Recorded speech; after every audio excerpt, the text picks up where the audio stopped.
Hello guys! Welcome back to my YouTube channel, Crypto Real with Ann, another Pinay trader here from the Philippines.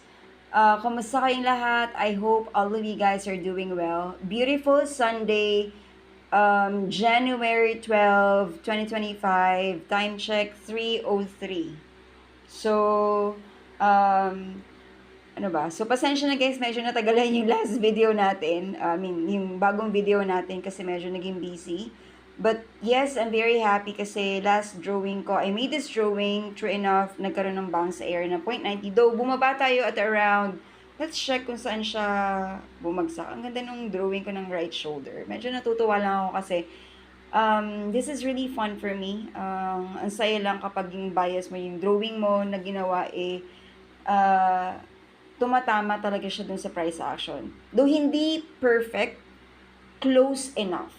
So, yung lowest last walang date sa candle na to, itong red candle na to was 0.87. Ito sa, makikita nyo guys sa upper right, upper left portion. So, yung pinaka-lowest is 0.87, highest is 0.96, nag-close siya sa 0.90. So, true enough, I think I've been mentioning this sa last videos ko, may support tayo sa area ng 0.90 area. So this is how it looks like sa one-day chart. Okay?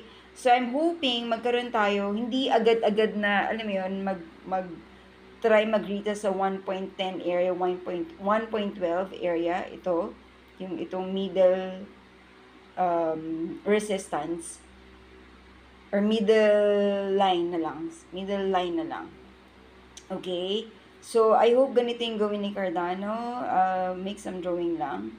So, oops. Mamili daw tayo ng brush. Medyo mahirap talaga pag ginagamit yung cellphone na. Hindi ko lang kasi alam pa gamitin or mag-record using my laptop. So, ito yung possible na gawin niya.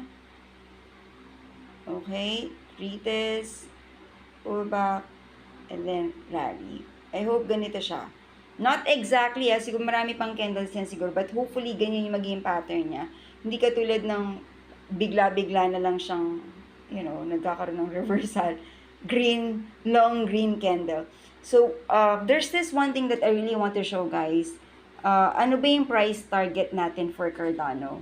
For this month, if not, again, may kanya-kanya tayong decision making when it comes to, target TP. So, gusto ko lang ipakita ano ba yung pwedeng mangyari using this price range or using this price range. So, kunin natin siya. So, gusto kong ipakita dito is ito. Kunin natin yung from head, which is 0.76 area. Okay? And then, yung sa neckline. So, let's just be conservative na lang. Itong area na to. Kasi, dun tayo sa body, hindi sa wick.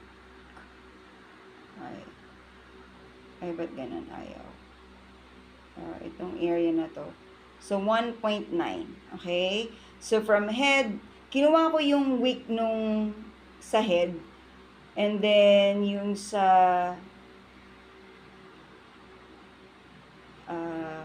resistance, yung sa neckline. Okay, neckline.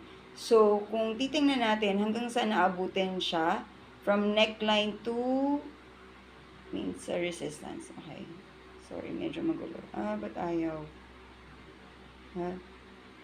Ba't ayaw umangat? Ayun. Yun. Okay, yun. So, ito yung from neckline. Okay. So, that's 1.43. Close enough to sa psychological area na 1.5. Are we going to attempt that 1.5 or lower? Usually, kapag ganito, hindi ko na siya ina-eksakto. Mas maganda mag-TP na mas maaga. So, from 1.10, let's say 1.9, 1.10 area, if we break that resistance, okay, we might go as high as 1.40. Conservative na lang to, 1.40. And then, retest again sa 1.10. And then, hindi ko na, mahirap kasing sabihin ngayon kung ano yung pwede mangyari in the next coming days. But ito lang yung price target na gusto kong ipakita. Tingnan natin kung matatarget niya to. Kung if we hit this level, okay, before the inauguration. So, yun lang guys. Again, ang ganda-ganda ng chart ni Cardano. One of my favorite coins talaga. Kasi nga, siya yung pinaka-una kong nabili at 0.16 4 years ago. So, kaya siya yung favorite kong gawa ng video. I might do another video for Doge and also Solana. Solana is another coin na magandang basahin, magandang gawa ng chart kasi ang lakas ng community niya. And I've read on their site na they'll be having an event this year, second half of this year. So, yun.